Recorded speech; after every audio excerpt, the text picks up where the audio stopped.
Over the past 70,000 years, humans have gone from governing a minute fraction of a dusty continent to colonizing 97% of this planet. Like an insurmountable tsunami, a raging wildfire, or an unstoppable plague, we have swept across this world, leaving a trail of chaos and destruction in our wake. Green has dwindled to gray, and the sounds of nature have echoed into a bleak silence. However, there are still pockets of defiant greenery left, holding out against the avalanche of human expansion.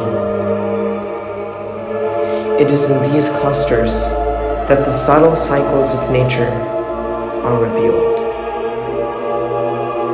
A flower erupting from the depths of the soil, a butterfly leaving its cocoon, a grazing animal, the passing clouds, the rising sun, the ripples of a pond upon an afternoon drizzle.